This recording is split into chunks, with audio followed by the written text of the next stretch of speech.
धूप में, छांव में, बारिश में यहाँ पर हम खड़े हैं और हमने अपनी रिपोर्टिंग की है। हमने रिपोर्टिंग में दिखाना चाहा कि अगर पत्रकार अपने पर आ जाए तो कार्रवाई तो होनी तय है। फिर हम बारिश नहीं देखते, धूप नहीं देखते और छांव नहीं देखते। टकराव तो कुछ ज्यादा नहीं हुआ। अब अधिकारी हैं, इनके ऊपर घूसखोरी का भी आरोप लगता है, उसमें कुछ सच्चाई भी है, तो इसलिए वो चाहते हैं कि पत्रकार हमारे पास ना आए। लेकिन पत्रकारों का काम है, पत्रकार तो अपना काम करेंगे निष्पक्षता से। और सवाल है भूमाफियाओं का, तो भूमाफियाओं के खिलाफ कार्रवाई होनी ही है, क्योंकि हाँ सब पत्रकार एकजुट हो चुके हैं, तो जो भी गलत काम कर रहे हैं उनके खिलाफ कार्रवाई होगी, ये 100%। आजची जी उपस्थिती पाहता महानगरपालिकेला थोडासा घाम फुटलेला आहे आणि जर पत्रकारांनी नालासोपारा वसई विरारमध्ये या महानगरपालिका क्षेत्रामध्ये जर खरोखरच पत्रकारिता करायची असेल आणि तुमचं कलम चालवायचं असेल तर युनिटीच्या माध्यमातून आजपर्यंत झालेले जे हमले आहेत किंवा महानगरपालिकेचे जे जावई आहेत यांच्यावरती कडक कारवाई करण्यासाठी आपण प्रयत्न करणार आहोत। माझ्या सर्व सहकारी मित्रांनी इतंभूत माहिती सांगलेली आहे। हा लढा आपण कायम चालू ठेवणार आहोत आणि जोपर्यंत न्याय मिळत नाही तोपर्यंत सर्वांना पत्रकारांना घेऊन एकत्र पुढे चालणार आहोत। जय हिंद, जय महाराष्ट्र। रहा सवाल मारधाड़ का प्रॉब्लम कैसा है कि शासन प्रशासन के लोग ही इन पे दाहिना और बायां हाथ ऐसा रखे हुए हैं, तो वो ये कोई कमजोर नहीं है, ये ताकतवर हैं। और कहीं कहीं गलती हमारे पत्रकार बंधुओं की है, जो आज ये दुर्दशा हो रही है और उसका भुगतान भुगत रहे हैं। महानगर पालिका गंभीरता से नहीं लेगी तो चलेगा, लेकिन हम पत्रकार गंभीरता से लेके उस पर काम करना चाहिए। आज एक को मारा, एक दूसरे को भी मारा। आज हम गंभीरता से लेंगे तो बराबर इनकी भूमाफियों की ठुकाई बराबर से होगी। अगर हम गंभीरता से लेंगे तो नगर पालिका के अधिकारी हो या पुलिस स्टेशन के अधिकारी हो, उनको भी गंभीरता से लेना ही पड़ेगा, उसके बगैर नहीं चलेगा। मैडम जी का वन विभाग की अधिकारी हैं और भू माफियाओं से मिलकर उनका तालमेल रहता है, क्योंकि वो वन विभाग को बेचती हैं, इसके वजह से उनका माफियाओं के साथ सेटिंग है। इसके वजह से मुझे बुलाया और वहाँ पर उन्होंने उनके गुंडे जो थे SR आड़े जी के, इसके बाद उनके ऑफिस के सामने खड़े थे। मैं मेरा लेटर लिया, डिस्पैच किया। डिस्पैच के मेरे 2 RTI हैं, 7 कंप्लेन हैं, उन्होंने वो लोग वो छीन के ले लिए हैं और बाकी अभी तक मुझे नहीं मिला। मैंने पुलिस स्टेशन में भी गया था, अभी तक मेरा FIR दर्ज नहीं किया है। माहिती दिलेली आहे, त्याच्यामुळे प्रशासनाने आम्हाला आश्वासन दिलेलं आहे की आम्ही सक्त कारवाई करू आणि जो 2 तारखेचा घटना घडली आहे त्या संदर्भात कायदेशीर प्रक्रिया पूर्ण झालेल्या आहे। आरोपीला संबंधित आरोपी अटक केल्याची आमच्याकडे माहिती आहे। त्याच्यानंतर आता पुढे कशा पद्धतीने त्याला बेल होणार नाही किंवा काय होणार त्या संदर्भात आपली संघटना काय करणार आहेत, काही सर्व मिळालेले पत्रकार त्या संदर्भात आम्ही एक दिशा ठरवणार आहोत आणि 5 तारखेला याच्या संदर्भात काय ठोस निर्णय घेतला जाईल, अधिकारी आणि संबंधित बांधकाम माफिया जो पत्रकारांना उचलून घेऊन मारहाण केली जाते त्या संदर्भात पुन्हा कायदेशीर प्रक्रिया काय करता येईल याच्यानंतर त्यासाठी पण आम्ही आता पाऊल उचलणार आहोत सर्व पत्रकारांना घेऊन।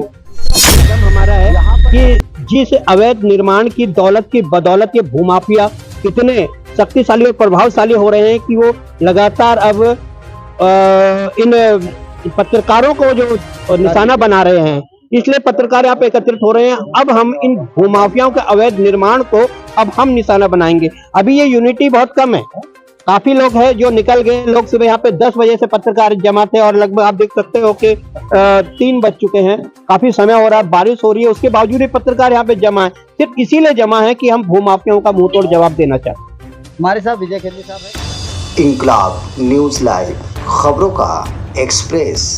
सिटी सर्वे की रिपोर्ट में इस वक्त विरार मुख्यालय पर हूं और यहाँ विरार मुख्यालय पर समस्त पत्रकार उपलब्ध हुए और सभी पत्रकार यहाँ पर आने के बाद आयुक्त साहब से लेके और नए हमारे खासदार साहब यहाँ उपस्थित थे और सबने कई विषयों पर बात की, लेकिन पत्रकारों ने अपने विषय रखे। उन विषयों में हम राज भाई हैं और तमाम पत्रकार यहाँ हैं। कुछ पत्रकारों के साथ मारपीट की हुई घटनाओं को अंजाम दिया गया, उन सब विषयों पर हम आपके सामने प्रस्तुत करते हैं खबर आज की।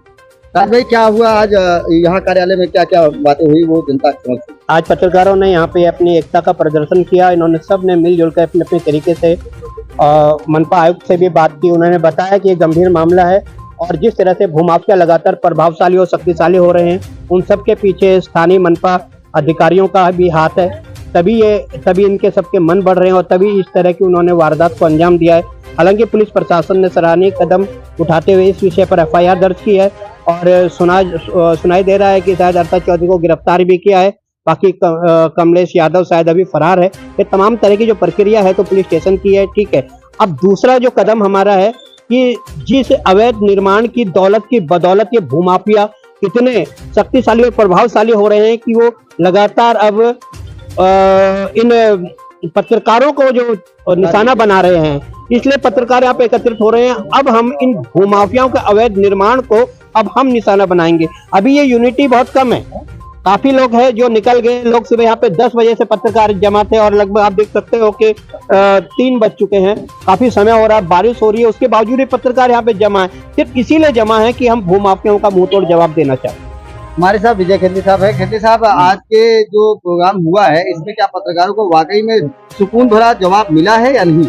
आज लोकसभा नवनिर्वाचित लोकसभा सदस्य सावरा जी का आज मीटिंग था, तो आज आयुक्त साहब को टाइम नहीं मिला, इसलिए आयुक्त साहब ने पत्रकार के शिष्टमंडल को मंगलवार को 5 बजे का टाइमिंग दे दिया और उन्होंने जो भी हम लोग ने बताया राज्य ने की ऐसे गंभीर मामला आहे तो उसकी त्यांनी दखल घेतलेली आहे। त्याच्यामुळे मंगळवार आता आणि त्याच्यानंतर आम्ही इतर विभागातील अधिकाऱ्यांना या संदर्भातला आम्ही माहिती दिलेली आहे। त्याच्यामुळे प्रशासनाने आम्हाला आश्वासन दिलेलं आहे की आम्ही सक्त कारवाई करू आणि जो 2 तारखेचा घटना घडली त्या संदर्भात कायदेशीर प्रक्रिया पूर्ण झालेली आहे। आरोपीला संबंधित आरोपी अटक केल्याची आमच्याकडे माहिती आहे। त्याच्यानंतर आता पुढे कशा पद्धतीने त्याला बेल होणार नाही किंवा काय होणार त्या संदर्भात आपली संघटना काय करणार आहेत काही सर्व मिळाले पत्रकार त्या संदर्भात आम्ही एक दिशा ठरवणार आहोत आणि 5 तारखेला याच्या संदर्भात काय ठोस निर्णय घेतला जाईल अधिकारी आणि संबंधित बांधकाम माफिया जो पत्रकारांना उचलून घेऊन मारहाण केली जाते त्या संदर्भात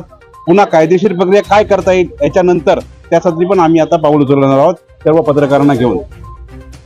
यहाँ पर साक्षात एक पत्रकार उपलब्ध हैं जिनके साथ मारपीट की घटना को अंजाम दिया गया है।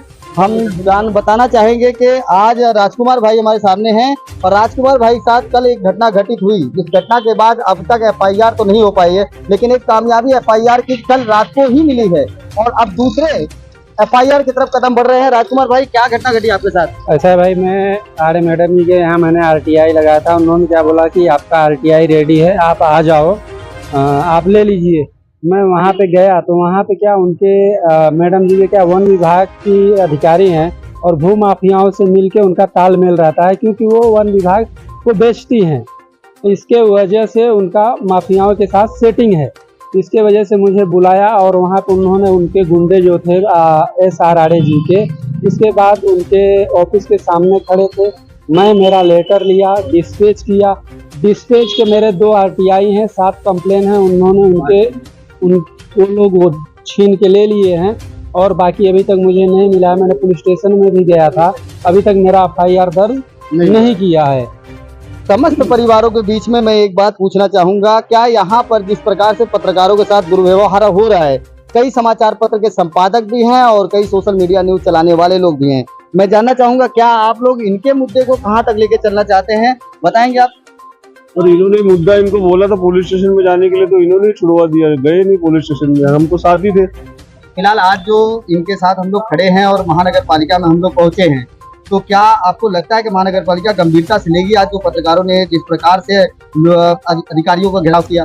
महानगर पालिका गंभीरता से नहीं लेगी तो चलेगा, लेकिन हम पत्रकार गंभीरता से लेके उस पर काम करना चाहिए। आज एक को मारा, एक दूसरे को भी मारा। आज हम गंभीरता से लेंगे तो बराबर इनकी भूमाफिया की ठुकाई बराबर से होगी। अगर हम गंभीरता से लेंगे तो नगर पालिका के अधिकारी हो या पुलिस स्टेशन के अधिकारी हो, उनको भी गंभीरता से लेना ही पड़ेगा, उसके बगैर नहीं चलेगा। तो एकजुटता आज देखने को मिली महानगर पालिका के ग्राउंड में और महानगर पालिका के कंपाउंड में और महानगर पालिका अधिकारियों के सामने कुछ फुटेज और वीडियो हम दिखाएंगे जहां पर टकराव होते हुए दिखाई दिया पत्रकारों के बीच और अधिकारियों के बीच। बाबा तिवारी, क्या लग रहा है जिस प्रकार से एकता बनी हुई है, क्या अब महानगर पालिका के अंतर्गत आने वाले भूमाफियाओं की खैर नहीं?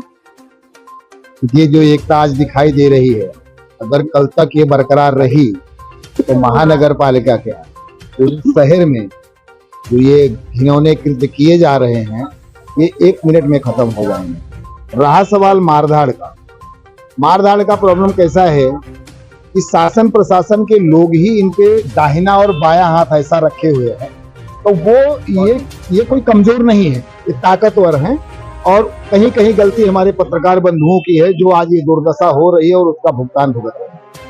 फिलहाल बालचंद्र होलम जी भी है, काफी एक्टिव रहते हैं। क्या शब्द कहेंगे प्रशासन, शासन और भूमाफियाओं के लिए? मला एवढंच सांगायचं आहे, आजची जी उपस्थिती पाहता महानगरपालिकेला थोडासा घाम फुटलेला आहे आणि जर पत्रकारांनी नालासोपारा वसई विरारमध्ये या महानगरपालिका क्षेत्रामध्ये जर खरोखरच पत्रकारिता करायचं असेल आणि तुमचं कलम चालवायचं असेल तर युनिटीच्या माध्यमातून आजपर्यंत झालेले जे हमले आहेत किंवा महानगरपालिकेचे जे जावई आहेत यांच्यावरती कडक कारवाई करण्यासाठी आपण प्रयत्न करणार आहोत. माझ्या सर्व सहकारी मित्रांनी इतंभूत माहिती सांगलेली आहे. हा लढा आपण कायम चालू ठेवणार आहोत आणि जोपर्यंत न्याय मिळत नाही तोपर्यंत सर्वांना पत्रकारांना घेऊन एकत्र पुढे चालणार आहोत. जय हिंद, जय महाराष्ट्र. धूप में, छांव में, बारिश में यहाँ पर हम खड़े हैं और हमने अपनी रिपोर्टिंग की है। हमने रिपोर्टिंग में दिखाना चाहा कि अगर पत्रकार अपने पर आ जाए तो कार्रवाई तो होनी तय है। फिर हम बारिश नहीं देखते, धूप नहीं देखते और छांव नहीं देखते।